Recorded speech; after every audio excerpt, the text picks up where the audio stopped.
रूपा और शेखर सरिता विहार में रहते हैं। वो अपनी जिंदगी में बेहद खुश होते हैं। दोनों का शौर्य नाम का एक बेटा भी होता है, जिस पर दोनों ही अपनी जान छिड़कते हैं। शेखर, अब तो आप शौर्य को अपनी गोद से नीचे उतार दीजिए, उसके सोने का टाइम हो रहा है। नहीं रूपा, इसे मेरे पास ही रहने दो प्लीज।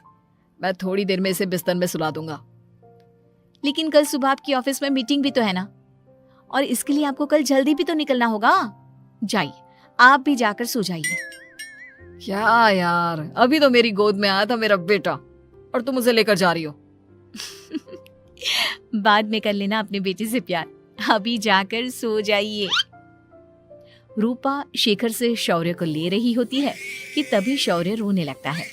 शौर्य को रोता देखकर रूपा उसे फिर से शेखर को थमा देती है। आपका बेटा ना एक नंबर का नौटंकी है, बिल्कुल आप पर गया है वो। साफ बोलो ना, तुम्हें जलन होती है हम दोनों बाप बेटे का प्यार देखकर। पहले बड़ा तो होने दो तुम शौर्य को, फिर देखना वो सबसे ज्यादा मुझे ही प्यार करेगा।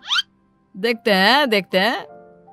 ऐसे ही दिन बीतते चले जाते हैं और एक दिन कैंसर की बीमारी के चलते रूपा की मौत हो जाती है। अब शौर्य 3 साल का हो चुका होता है, जिसके कारण उसकी दादी शेखर पर दूसरी शादी का दबाव बनाने लगती है। शेखर, शौर्य अभी बहुत छोटा है और उसे इस समय एक माँ के प्यार की बहुत जरूरत है। माँ, मुझे दूसरी शादी नहीं करनी। क्या पता जो दूसरी औरत आएगी वो मेरे बेटे को एक माँ का प्यार दे या ना दे।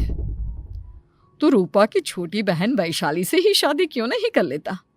वो तो शौर्य को एक माँ का प्यार पूरा दे सकती है ना। मैंने कहा ना माँ, मुझे दूसरी शादी नहीं करनी, और अपनी ही पत्नी के बहन से तो हरगिज नहीं। ऊपर से अगर रूपा देख रही होगी तो वो क्या सोचेगी? अपने लिए ना सही, लेकिन तुझे शौर्य के लिए तो शादी करनी ही पड़ेगी ना बेटा। शेखर कुछ कहता उससे पहले ही अंजुमन उसे रूपा की कसम दे देती है, जिसके आगे मजबूर होकर शेखर शादी के लिए हामी भर देता है। देखो वैशाली, मैंने तुमसे शादी सिर्फ अपने बच्चे के लिए की है। मैं चाहता हूं कि तुम उसे एक माँ का भरपूर प्यार दो। शौर्य, आपके साथ साथ मेरा भी कुछ लगता है। अगर आप मुझसे शादी नहीं भी करते तब भी मेरा प्यार शौर्य के लिए कभी कम या ज्यादा नहीं होता। शादी के कुछ दिनों बाद ही शेखर की माँ की भी मौत हो जाती है। वैशाली शौर्य को एक माँ से भी बढ़कर प्यार देती है। शौर्य को लेकर वैशाली का यूं निस्वार्थ प्यार देखकर शेखर को भी उससे प्यार हो जाता है और कुछ सालों बाद शेखर और वैशाली का भी लड़का हो जाता है। लेकिन इसके बाद वैशाली का शौर्य को लेकर बर्ताव बदलने लगता है। वैशाली, मैं देख रहा हूं तुम आजकल शौर्य का जरा भी ध्यान नहीं रख रही हो। मुझे पता नहीं था कि आदित्य के होने के बाद तुम इतना बदल जाओगी। आदित्य मेरा अपना सगा खून है और शौर्य दीदी का, फिर मैं दोनों में अंतर कैसे नहीं करूं? माँ भले ही दोनों के अलग अलग है, लेकिन पिता तो एक है ना। अगर मुझे पहले पता होता कि तुम इतनी जल्दी बदल जाओगी तो मैं कभी तुमसे शादी ही नहीं करता। हाँ, तो किसने कहा था आपसे मुझसे शादी करने के लिए? मैं थोड़ी ना आई थी आपके पास, आपकी माँ ही आई थी मेरे घर आपका रिश्ता लेकर।